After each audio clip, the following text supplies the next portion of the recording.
Hello friends, आज हम पढ़ेंगे गुप्त साम्राज्य के जो महत्वपूर्ण शासक हैं उनके बारे में। शॉर्ट्स नोट्स है, बहुत ही एग्जाम के लिए बहुत ही इंपॉर्टेंट है। तो शुरू करते हैं। पहला है समुद्रगुप्त। समुद्रगुप्त जो था उसने महाराजा धीराज की उपाधि धारण की थी और समुद्रगुप्त को भारत का नेपोलियन कहा जाता है।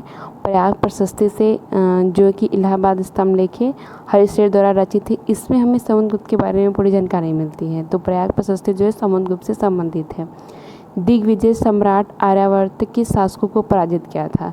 समुद्रगुप्त है उसको हम दिग्विजय सम्राट के नाम से जानते हैं और आर्यावर्त की शासकों को इसने पराजित किया था समुद्रगुप्त ने।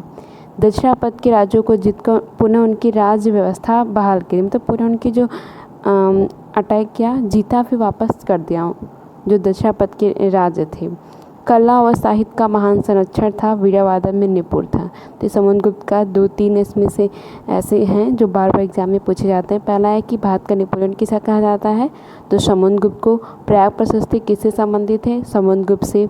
और ये पूछा जाता है कि किस मतलब कि दक्षिणापथ या आर्यावर्त कौन से राज्य को उन्होंने वापस से जीता, फिर वापस उन्हें राज्य को वापस कर दिया।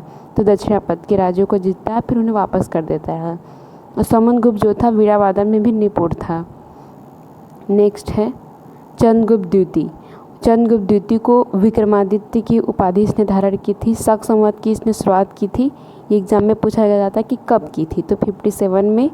इन्हीं के काल में मानी जाती है, मतलब कि चंद्रगुप्त द्वितीय के समय ही शक संवत की शुरुआत की गई थी। इसने शकों को भी पराजित किया था, इसने सरकारी उपाधि भी धारण की थी।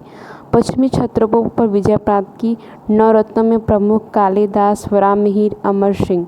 चंद्रगुप्त द्वितीय के दरबार में नवरत्न आते थे, उसमें से कालिदास हो गया, वराहमिहिर हो गया, अमर सिंह थे और बाकी लोग थे।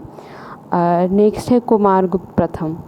कुमारगुप्त प्रथम ने महेंद्रादित्य की उपाधि धारण की थी और इनका जो मुद्राएं हैं हमें एमपी से मिली हैं। भीतर जगह है एक नाम का, वहाँ से।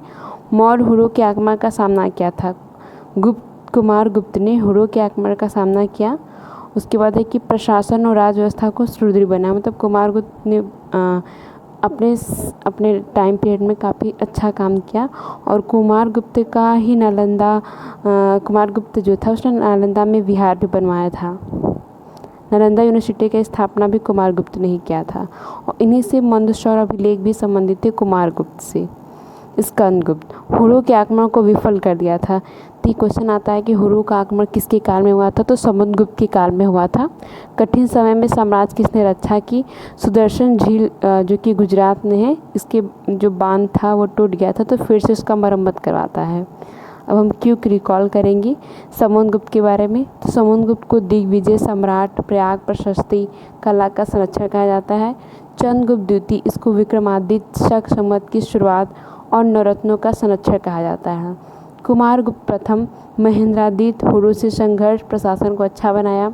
स्कंदगुप्त के टाइम पीरियड में हुरों का आक्रमण हुआ जो कि इसने विफल कर दिया था। सुदर्शन झील का इसने फिर से मरम्मत करवाया। तो ये 4 टॉपिक है जिससे बार बार क्वेश्चन पूछे जाते हैं। खासकर इनमें किसको कौन सी उपाधि दी गई, ये चीज़ पूछा जाता है, तो इसे प्लीज़ ध्यान रखें।